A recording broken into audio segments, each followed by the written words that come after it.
नमस्कार, आप देख रहे पीडीएस न्यूज। मैं हूं पीसी सैनी। आज की खास रिपोर्ट पर एक बार नजर डालते हैं।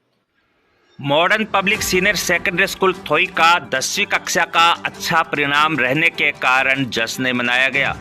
जानकारी के लिए बता दें कि मॉडर्न पब्लिक स्कूल ने 12वीं कला वर्ग और विज्ञान वर्ग का अच्छा परीक्षा परिणाम दिया है। उसके बाद 10वीं बोर्ड क्लास का भी अच्छा परीक्षा परिणाम रहा, जिसके कारण 10वीं क्लास के छात्र छात्राओं को विद्यालय में बुलाकर माला साफा पहनाकर उनका सम्मान किया गया।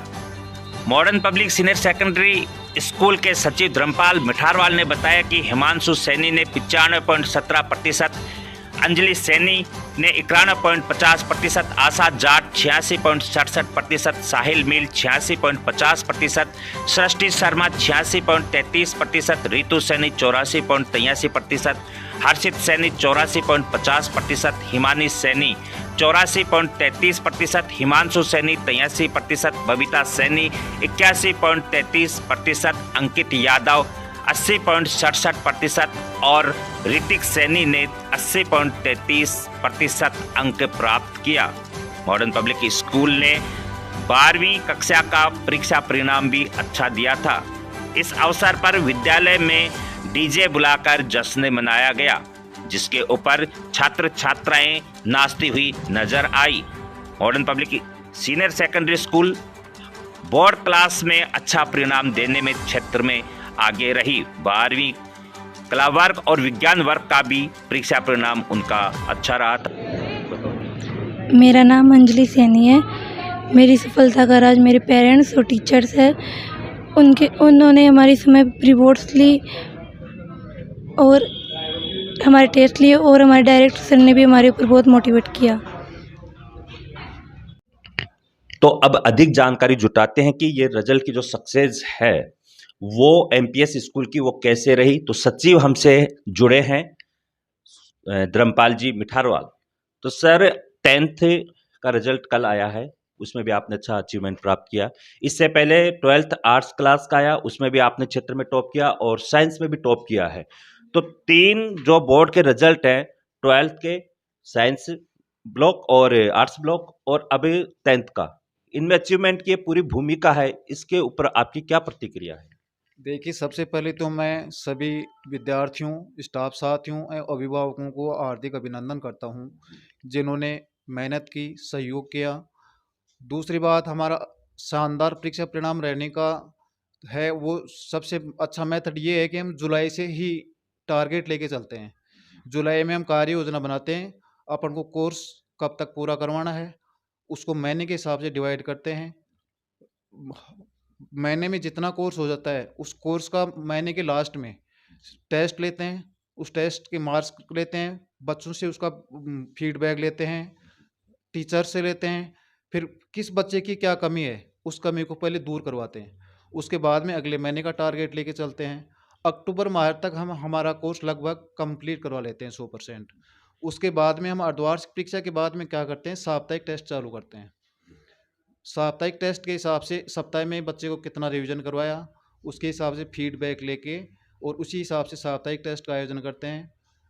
महीने के लास्ट में पूरे 4 वीक का टेस्ट कमांड लेते हैं। उसमें जो बच्चा टॉप करता है उसको पारितोषिक भी देते हैं, सम्मानित करते हैं। बच्चे की कहाँ कमी रही, हर महीने स्टाफ मीटिंग बुलाते हैं, स्टाफ से हर बच्चे का फीडबैक लेते हैं। जिस बच्चे में कमी है उसके अभिभावक से बात करते हैं, बुलाते हैं। अभिभावक का सहयोग भी हमें बराबर पूरा मिलता है। तो हमारा सबसे मेन पॉइंट यही है कि हम शुरू से टारगेट लेके चलते हैं कि हमें पूरे वर्ष पर्यंत क्या करना है। जैसे कि जुलाई से ही फिक्स हो जाता है आपका कि कोर्स कंप्लीट करवा के, और फिर 3-4 बार आपका रिवीजन हो जाता है, फिर मंथली टेस्ट चलता है, फिर साप्ताहिक टेस्ट पे आपकी टीम जो है, स्कूल स्टाफ जो है वो मॉनिटरिंग करता है। तो सर, क्षेत्र में टॉप करना और बैक टू बैक जैसे हम बात करें, इससे पहले भी मॉडर्न पब्लिक स्कूल ने डॉक्टर्स दिए हैं, इंजीनियर्स दिए हैं, यहाँ के पढ़े हुए स्टूडेंट डॉक्टर्स बने हैं, इंजीनियर बने हैं, और भी विभिन्न जो राजकीय सेवाएं हैं उनमें गए हैं। तो एक बहुत ही बड़ा अचीवमेंट है एमपीएस स्कूल का, क्षेत्र में एक नाम है, एक पहचान है। उसके लिए तो आपको धन्यवाद कि आपका ये प्रयास हमेशा जारी रहता है। सर, स्कूल की जो भूमिका आपने बताई कि रिजल्ट को लेकर कि जो रिजल्ट है वो जुलाई से ही टारगेट कर लिया जाता है बोर्ड एग्जाम को लेकर। तो ऐसे लोकल एग्जाम को लेकर भी क्या आपकी प्रतिक्रिया रहती है कि लोकल एग्जाम को लेकर किस तरह से क्या मॉनिटरिंग करते हो? क्या बोर्ड के एग्जाम में और लोकल जो एग्जाम होती है उन क्लास में कुछ डिफरेंस होता है या सेम ही आपकी प्रक्रिया होती है? देखो, हम चाहे लोकल एग्ज़ाम हो चाहे बोर्ड एग्ज़ाम हो, सभी क्लासों का टारगेट एक ही लेके चलते हैं। वो सभी का टारगेट वही होता है, अक्टूबर लास्ट तक सबका कोर्स पूरा करवाना। उसके बाद में रिवीजन का काम चालू होता है।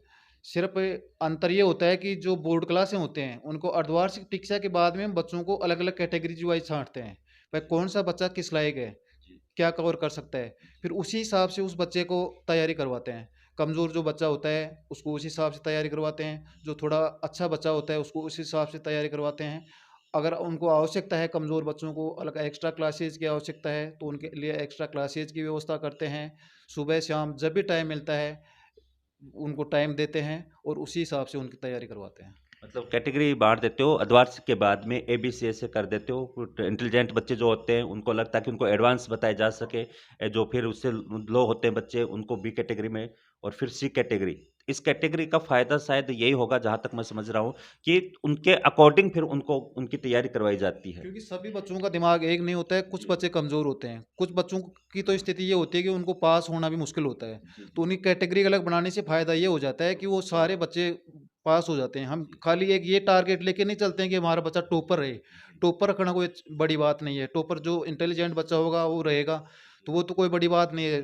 जो कमज़ोर बच्चा है उसको पास कैसे करवाना है अपन को, सबसे मेन बात ये होती है। इसीलिए हम कैटेगरी बनाते हैं और उसी के हिसाब से बच्चों का तैयारी करवाते हैं। तो कैटेगरी का फ़ायदा हमेशा बिल्कुल कैटेगरी का फ़ायदा मिलता है हमें। और वही कारण है कि हमारे स्कूल का हमेशा बढ़िया शानदार परीक्षा परिणाम रहता है। और मैं इसके लिए सभी स्टाफ साथियों को बार बार बधाई देता हूँ, क्योंकि वो बच्चों से फीडबैक लेके बार बार अवगत कराते हैं। हम भी वैसे भी महीने में टीचर्स की हर महीने मीटिंग रखते हैं, उस मीटिंग में हर बच्चे का फीडबैक लेते हैं। बोर्ड क्लास वालों का फीडबैक अलग से लेते हैं, लोकल क्लास वालों की फीडबैक अलग से लेते हैं, उसी हिसाब से उनकी तैयारियाँ करवाते हैं। मॉडर्न पब्लिक स्कूल में स्पेशल क्या है ऐसा जिससे कि अभिभावक आपकी तरफ आए? ऐसी कोई ख़ासियत? सबसे बड़ी खासियत है हमारा अनुशासन। अभिभावकों का शुरू से ही लेकर 2006 में हमने यहाँ शुरुआत की थी, उससे लेकर आज तक सबसे बड़ा प्लस पॉइंट हमारा है अनुशासन। पढ़ाई बाद में, अगर विद्यालय में अनुशासन है तो पढ़ाई होगी, अगर अनुशासन नहीं है तो कितने अच्छा स्टाफ रख लो अपने को, उस पढ़ाई इतनी बढ़िया पढ़ाई हो नहीं सकती है। तो सबसे प्लस पॉइंट है हमारा अनुशासन का। अनुशासन के मामले में चाहे मेरा खुद का बच्चा हो, अनुशासन के मामले में बर्दाश्त नहीं करते हैं। हाँ सर, हमने भी सुना है कि आप प्रेयर में भी काफ़ी डाँट फटकार लगाते रहते हो, क्योंकि कई बार जैसे मैं बच्चों को लेके जाता हूँ तो बच्चे मिलते हैं तो दौड़ते हुए आते हैं या कई बार हमसे लिफ्ट भी लेते हैं तो बोलते हैं कि सर लेट हो रहे, प्रेयर से पहले हमें जाना है क्योंकि प्रेयर में लेट हो गए तो सर की डाँट पड़ती है। तो सबसे बड़ी खासियत हमारी ये है, चाहे स्टाफ हो चाहे कोई भी हो, पहला काम है अनुशासन का, विद्यालय पे टाइम पे आने का, टाइम पे जाने का। एक बार बच्चा स्कूल गेट में एंट्री हो गया, वो बाद में छुट्टी से पहले गेट से बाहर वापस नहीं जा सकता है। जब छुट्टी होगी तो ही गेट से बाहर जाएगा। स्कूल बाउंड्री में सारी सुविधाएं स्कूल बाउंड्री में होती हैं और किसी प्रकार की अनुशासनहीनता बर्दाश्त नहीं की जाती है। तो सर जैसे पहले साइंस का रिजल्ट आया, 12th साइंस का, तो आपके स्कूल में जश्न मना, फिर आर्ट्स का आया तो जश्न मना और अब 10th का आया है तो भी जश्न है। तो कैसा क्या लग रहा है आपको इन बच्चों की मेहनत, आप लोगों की मेहनत? जब ये बच्चे मेहनत करते हैं तो समाज का नाम होता है, उनके पेरेंट्स का नाम होता है और स्टाफ का नाम होता है, स्कूल का नाम होता है। तो इन सबको जब आपको ये सब मिलता है, उसके बाद क्या कैसा क्या फ़ील होता है आपको? देखो, कैसा फ़ील होता है तो आप भी समझते हैं, क्योंकि ये विद्यालय है, इसमें मेहनत पर साल भर अपन जो मेहनत करते हैं, जैसे किसान साल भर मेहनत करता है, अच्छी फसल होती है तो कैसा महसूस करता है, तो हमारी तो एक फसल होती है ये। तो साल भर मेहनत करेंगे, उसका अच्छा परिणाम मिलेगा तो वो तो अच्छा ही महसूस होगा। तो इसके लिए हम बहुत बढ़िया फ़ील कर रहे हैं। बहुत हमें गर्व है कि हमारे क्षेत्र में हमारी विद्यालय है, वो जो गरीब परिवारों के बच्चे हैं उनको अच्छी शिक्षा दे रहा है। हर क्षेत्र में हमारे बच्चे आपको मिलेंगे। जैसे आपने बताया, डॉक्टर्स में चले जाओ, टीचर्स में चले जाओ और सिविल सर्विस में चले जाओ, हर क्षेत्र में हमारे बच्चे मिलेंगे। तो जब भी हमारे जो पुराने स्टूडेंट्स मिलते हैं, हमें गर्व होता है, वो भी हमारा आदर सत्कार करते हैं।